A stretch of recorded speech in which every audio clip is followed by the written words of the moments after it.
खुलुमबाय Bodoland इंखं television studio आं ललिता गयारी दिनै फुंबिलिनि गाहाय रादाबफोराव दं।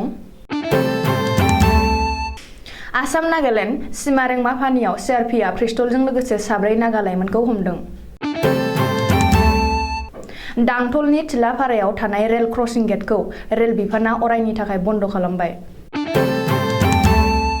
गिबि मन्थ्रिनि हेंथायै एफआइआर होनाय केसखौ महकुमा बिजिरसालिया रेजिस्टार खालामनो दिसपुर थानाखौ बिथोन होनायाव गोजौ बिजिरसालिया दोनथ'होदों।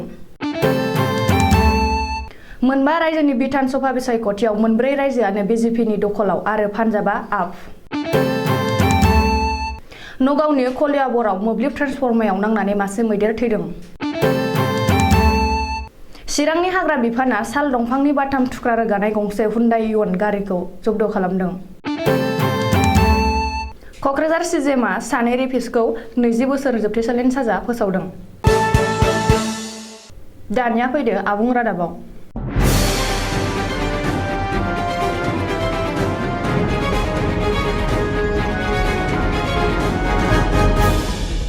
गलाघाट जिल्लानि सुरुफाथार धनस्री महकुमा बेन्दोंआव आसाम आरो नागालेण्ड सिमायारि रेंमाफानि ओनसोलाव 155 नं बेटेलियान सिआरपिआ शुक्रबारखालि फुंनि समाव नाका लागायनानै 4 नागा लाइमोनखौ एरेस्ट खालामदों।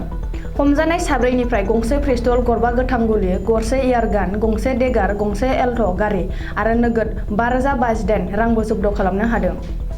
सुलुङाव फोरमायनाय बायदिब्ला बिसोरो गासै 7 मोन। सिआरपिएफखौ नुनानै 3 खारग'नो हादों, नाथाय अब्लाबो 4 खारग'नो हायाखैसै। आथिखालाव सिआरपिएफआ हमनानै मोननाय 4 नागा लाइमोनखौ नागालेण्डनि निउलेण्ड पुलिस थानायाव एफआइआर होनायजों लोगोसे गथायबाय होननानै मिथिहोदों। चिरां जिल्लानि दांथल रेल स्टेशननि साखाथियाव थानाय थिलापारा आरो फेटलागाव रेल क्रसिं गेटखौ रेल बिफाना अरायनि थाखाय बन्द खालामबाय।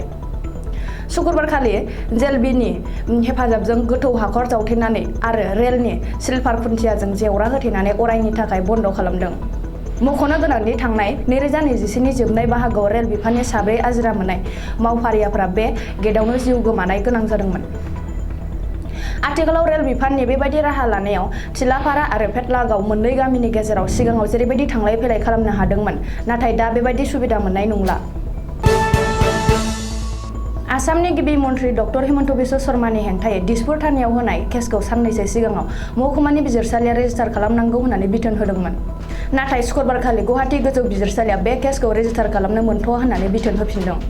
आथिखालाव दिसपुर थानानि असिया ओरैसो जानो ना हरैसो थानो गेजेराव गोनो गोथो जानानै दं।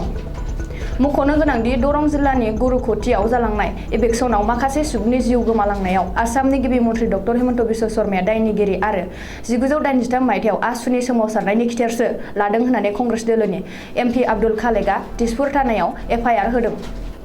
नाथाय दिसपुर थानायाव बै केसखौ रेजिस्टार खालामहैयैलाय एमपि आब्दुल खालेकआ गुवाहाटी महकुमा बिजिरसालियाव पिआइएल होदोंमोन। बेखायनो एमपिनि होनाय केसखौ रेजिस्टार खालामनांगौ होननानै महकुमा बिजिरसालिया बिथोनबो होदोंमोन। बेनि उनाव गिबि मन्थ्रि डक्टर हिमन्त बिश्व शर्माया गुवाहाटी गोजौ बिजिरसालियाव स्टेट अर्डार बिख'नानै आर'जलाइ होफिनदोंमोन। भारतनि मोनबा रायजो फारियै उत्तर प्रदेश, उत्तराखन्ड, पान्जाब, गवा आरो मणिपुराव जालांनाय बिधान सभा बिसायख'थियाव गोहोआव थाखानाय बिजेपि दोलोआनो नैथि खेबनि थाखाय गोहोआव फैफिनबाय। उत्तर प्रदेशआव कंग्रेसआ 2ल' मासि आवग्रिनो हादों आरो मायाबतीनि बहुजन समाजबादि पार्टीआ मोनसेल' मासि मोनदों। बे खेबावबो योगी आदित्य नाथआ नैथि खेबनि थाखाय गिबि मन्थ्रिनि बिबानखौ मोनफिननो हासिगोन। गुबुन फारसे अरबिन्द केजरीवालजों दैदेनजानाय आम आदमी पार्टीआ कंग्रेस आरो आकाली दलखौ फेजेननानै पान्जाबाव रोदा सुनो हादों आरो देरहासारनायनि मासि दखल खालामनो हाबाय। पान्जाबनि गिबि मन्थ्रि सरजित सिंह, प्रकाश सिंह बादल, केप्टेन अरबिन्द सिंह, नवजीत सिंह सूत्र मोनबादि गेदेर दैदेनगिरिफ्रा आम आदमी पार्टीनि आखायाव जेननो गोनां जादों।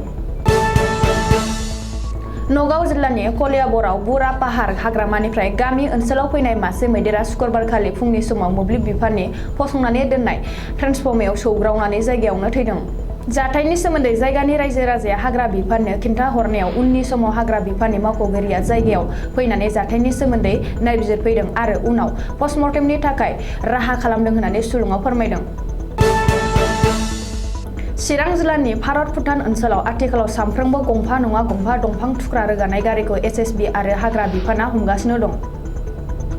अब्लाबो नाथाय बे सिखावनि खामानिखौ आबुङै होबथानो हायाखै। बिस्तिबारनि हराव चिरां जिल्लानि हाग्रा बिफाना गंसे साखा खबब्रै हुन्डा इउन गारिनिफ्राय 80,000 रां बेसेननि साल दंफां थुख्रा हमनो हादों। चिरांनि DFO प्रमानन्द पाटिरा मिथिहोनाय बादिब्ला हुन्डा इउन गारिनि ड्राइभारा हाग्रा बिफाननि होसोनायखौ मोनदांनानै लामा ससेयाव गारिखौ गारनानै खारदों। क'क्राझार जिल्लानि CGMनि सि चतुर्वेदीनि बिजिरनाय जर'खा बिजिरसालिया सानै रेपिस्टखौ 20 बोसोर जोबथेसालिनि साजा फोसावदों आरो लोगोसे 50,000 रांनि जुरिमाना फोनांदों। बिसोर सानै रेपिस्टआनो जादों नाजिर हुसेन आरो शुकुर आली। मख'नो गोनांदि थांनाय 2017 मायथाइयाव क'क्राझार जिल्लानि सेरफांगुरि थानायाव बिसोर सानैनि बेरेखायै सासे हिनजावसाखौ जिनाहारि खालामनायनि केस रेजिस्टार जादोंमोन। केस नं 27/2017 आरो जर'खा केस नं 8/18 नम्बरनि पुलिसआ केसखौ रेजिस्टार खालामदोंमोन। दिनै फुंबिलिनि रादाबा एसेनोसै, गोजोन्थों।